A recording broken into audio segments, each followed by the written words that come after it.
Today we are going to start new chapter of geography, chapter number 7 lifelines of national economy. आज हम पढ़ेंगे जो हमारी राष्ट्रीय अर्थव्यवस्था है उसकी जीवन रेखाएं कौन सी हैं, लाइफलाइंस कही गई हैं नेशनल इकोनॉमी की। What are these lifelines of national economies, किन्हें लाइफलाइंस कहा गया हमारी नेशनल इकोनॉमी का, उसके बारे में हम डिटेल में पढ़ेंगे। Let's start the chapter. We use different materials and services in our daily life. Some of these are available to in our immediate surroundings, while other requirements are met by bringing things from other places.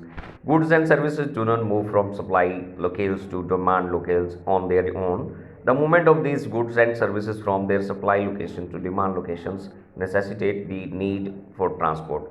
Some people are engaged in facilitating these movements. These are known to be traders who make the products come to the consumers by transportation. Thus, the pace of development of a country depends upon the production of goods and services as well as their movement over space.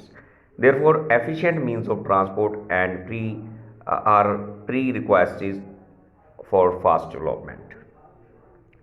देखिए, आज हम पढ़ने जा रहे हैं transportation के बारे में। As you know that in daily life we use different material services that come to us, और जो हमारे पास पहुंचती हैं, and by which means of transportation it come to us, these come to us, ये जो चीज़ें हैं हमारे तक कैसे पहुंचती हैं, ये ट्रांसपोर्टेशन के माध्यम से पहुंचती हैं। वाइल अदर रिक्वायरमेंट्स जो है ब्रिंगिंग थिंग्स, कुछ चीज़ें तो हमारे आसपास की सराउंडिंग से पूरी हो जाती है, कुछ चीज़ों को हमें दूर से मंगवाना पड़ता है। And the goods and services अपने आप तो चल के जाती नहीं है, तो इसे किसी साधन के द्वारा यानी डिमांड लोकेल, मतलब जो है इस सप्लाई लोकेल से इन्हें डिमांड लोकेल तक लेके जाया जाता है।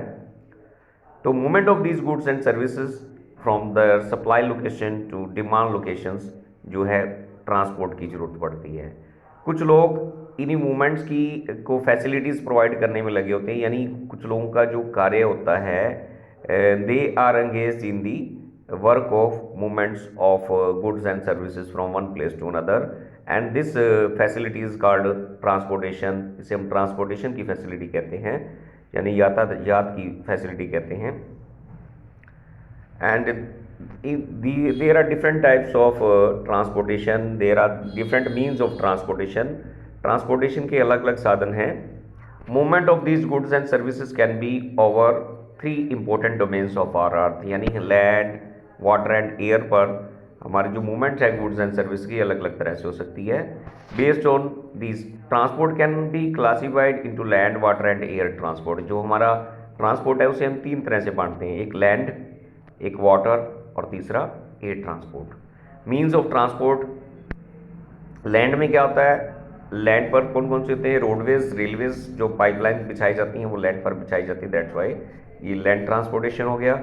वाटरवेज में क्या होता है, एक इनलैंड नेविगेशन होता है, तो एक ओवरसीज होता है, यानी एक तो हम अपने देश के अंदर अंदर ही जो वाटर ट्रांसपोर्टेशन होता है that is called inland navigation, और ओवरसीज यानी समुद्र पार दूसरे देशों के साथ जो व्यापार किया जाता है दैट इज कॉल्ड, उसमें जो वाटर ट्रांसपोर्ट का यूज़ किया जाता है उसे ओवरसीज बोलते हैं।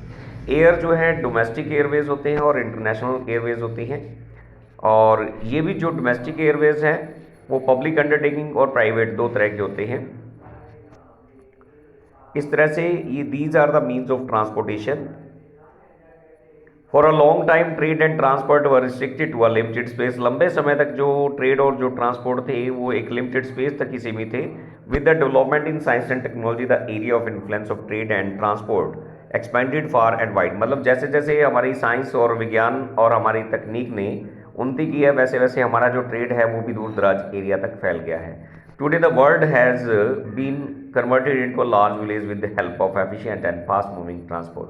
आज हम जो हमारे संसार को हम कह सकते हैं कि एक बहुत बड़े विलेज के रूप में बदल गया है, यानी इस किसके कारण ऐसा संभव हो पाया है, ये फास्ट मूविंग ट्रांसपोर्टेशन सिस्टम के कारण ही ऐसा संभव हो पाया है कि आज हमारे पास एयर ट्रांसपोर्ट है, आज हमारे पास वाटरवेज हैं, आज हमारे पास लैंडवेज हैं, यानी हमारे पास डिफरेंट टाइप्स के जो ट्रांसपोर्टेशन के जो साधन हैं उन्होंने जो they have these transportations have made the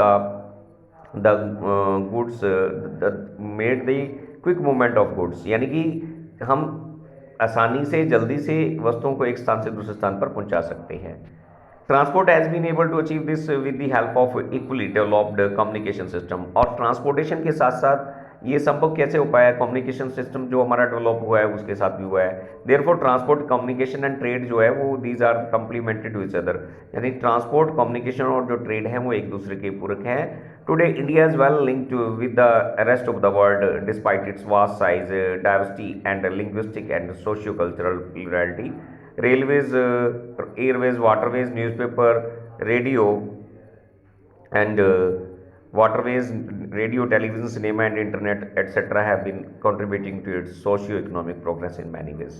आज इंडिया जो है मतलब जो है पूरे संसार, बाकी के सारे संसार के साथ जुड़ा हुआ है। इसके इतने बड़े, चाहे कितना भी कोई बड़ा देश है, कितना भी बड़ा कोई एरिया है, उन सब से हम जो है वेल कनेक्टेड है, हम वेल लिंक्ड हैं। चाहे वो डाइवर्सिटी है, चाहे लिंग्विस्टिक या सोशल कल्चरल प्लुरैलिटी है, उनके बावजूद भी हम जो हमारा भारत जो है अलग अलग देशों से जुड़ा हुआ है। वो किसके कारण हो पाया? That has been possible due to the movement, due to the facilities of railways, airways, waterways, newspapers, radio, television, cinema and internet, and these are contributing to its socio-economic progress, and they have contributed in the socio-economic progress. The trade from local to international levels have added to the vitality of its economy, यानी कि जो हम local से international तरह का व्यापार करते हैं, अंतर्राष्ट्रीय व्यापार करते हैं, लोकल व्यापार से लेकर हमारे देश में जो व्यापार होता है उसके अलावा हम जो विदेशों से व्यापार करते हैं, उसने हमारी जो इकोनॉमी को बढ़ावा दिया है। It has enriched our life, इसने हमारे जो जीवन है उसे भी इनरिच कर दिया है। And added substantially to growing amenities and facility, यानी आज हमारी कंफर्ट ऑफ लाइफ के लिए बहुत सारी हमारे पास सुख सुविधाएं मिल गई हैं। In this chapter, you will see how modern means of transport and communication serve as lifelines of a nation and its modern economy. इस चैप्टर में हम यही पढ़ेंगे कि किस तरह से हमारी जो मॉडर्न मीन्स ऑफ ट्रांसपोर्ट है और जो कम्युनिकेशन है वो हमारे नेशन के लिए किस तरह से लाइफलाइन बनी है और हमारी मॉडर्न इकोनॉमी की किस तरह से लाइफलाइन बनी है।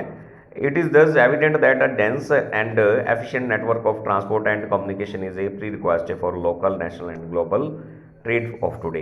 तो इस प्रकार से ये एक हमारे पास एविडेंट है, सबूत है कि ये जो डेंस और जो एफिशिएंट नेटवर्क और ट्रांसपोर्ट है और जो कम्युनिकेशन है उसकी हमें सबसे पहले ज़रूरत पड़ती है। अगर हम लोकल, नेशनल या ग्लोबल लेवल का ट्रेड करना चाहते हैं तो सबसे पहले हमारे पास क्या होना चाहिए? Dense efficient network of transportation होना चाहिए, कम्युनिकेशन फैसिलिटीज़ होनी चाहिए। तो अब पढ़ते हैं ट्रांसपोर्ट का। फर्स्ट जो है मीन्स ऑफ ट्रांसपोर्ट है लैंड की अगर हम बात करें तो पहला है roadways. India is one of the largest road network in the world, aggregating to about 56 lakh kilometre. India का सबसे बड़ा जो है रोड नेटवर्क है, लार्जेस्ट नेटवर्क है, रोड नेटवर्क है वर्ल्ड के अंदर। लगभग 56 लाख किलोमीटर तक का अनुमान लगाया जाता है कि ये 56 लाख किलोमीटर तक फैला हुआ है। In India roadways have preceded railways, they still have an edge over railways in view of the ease with which they can be build and maintain. देखिए रोडवेज जो है कहाँ से इसने पीछे छोड़ दी रेलवेज़ को भी, और इससे भी आगे निकल चुके रोडवेज़, और ये रेलवेज़ तक पहुँच सकता है, आसानी से पहुँच सकता है क्योंकि इसे आसानी से बनाया भी जा सकता है रोडवेज़ को, और रोडवेज़ को मेंटेन भी इजीली किया जा सकता है। That's why roadways are increasing, मतलब जो रोडवेज़ हैं उसे इंक्रीज़ किया जा रहा है, उन्हें मेंटेन किया जा रहा है।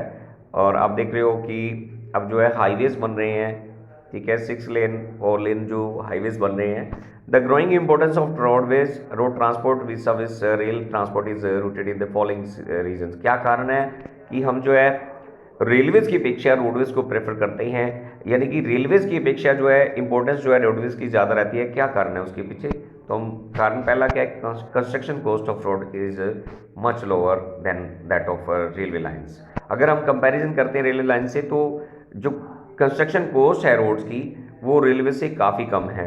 Roads can traverse comparatively more dissected and undulating topography में भी रोड्स जो हैं ऊबड़ खाबड़ एरिया में भी बनाए जा सकते हैं। Road can negotiate higher gradients of slopes and as such as can traverse mountain such as the Himalayas तक भी आसानी से रोड्स बनाए जा सकते हैं। ऊंचे ऊंचे स्थानों पर भी, हाई एरियाज में भी रोड्स का निर्माण किया जा सकता है। Road transport is economical in transportation of few persons and relatively smaller amount of goods over short distances. अगर हमने कुछ एक दूरी तक सामान को लेकर जाना है या कुछ एक पर्सन्स को एक स्थान से दूसरे स्थान पर जाना है तो उसके लिए रोड जो ट्रांसपोर्ट है वो बड़ा इकोनॉमिकल रहता है, सस्ता पड़ता है। अगर कुछ व्यक्तियों या कुछ सामान को कुछ एक दूरी तक, थोड़ी दूरी तक लेकर जाना है तो वो हमारे लिए ट्रांसपोर्ट जो है इकोनॉमिकल रहता है। अगला पॉइंट आता है, fifth point, it also provide door to door services. Railways हमारे को डोर टू डोर सर्विसेज नहीं दे सकता, लेकिन जो रोडवेज है ये हमारे को डोर से डोर तक की सर्विस देता है। दस the cost of loading and unloading is much lower, इसलिए माल उतारने की और माल चढ़ाने और उतारने की जो कॉस्ट है वो बहुत कम रहती है। और अगला है, road transport is also used as a feeder to other modes of transport. देखिए रोड ट्रांसपोर्ट से ही अन्य मीन्स ऑफ ट्रांसपोर्ट तक पहुंचा जा सकता है। ये फीडर होता है, मोड फीडर होता है दूसरे मोड्स ऑफ ट्रांसपोर्ट के लिए, such as they provide a link between railway station, क्योंकि रोडवेज ही हैं which are the link, roadways are the link between railway station, air station and sea ports. In India, roads are classified in the following six classes according to their capacity. Bharat में roads को छः प्रकार की श्रेणियों में बांटा गया इनकी कैपेसिटी के according. Look at the map of the national highways, national highways का मैप देखिए and find out about the significant role played by these roads. तो कितना महत्वपूर्ण रोल इन रोड्स ने अदा किया है उनके बारे में आप देख सकते हो। आज हमने इतना ही पढ़ना है, कल पढ़ेंगे हम गोल्डन क्वाड्रिलेटरल सुपर हाईवे के बारे में, नेशनल हाईवेज के बारे में डिटेल में पढ़ेंगे, state highways, district roads, other roads और बॉर्डर रोड्स के बारे में।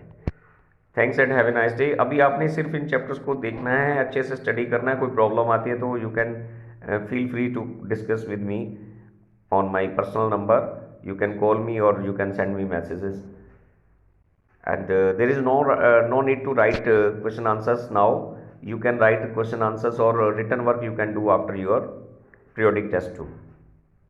So keep learning and make preparation for your exam and keep watching these videos. Thanks and have a nice day.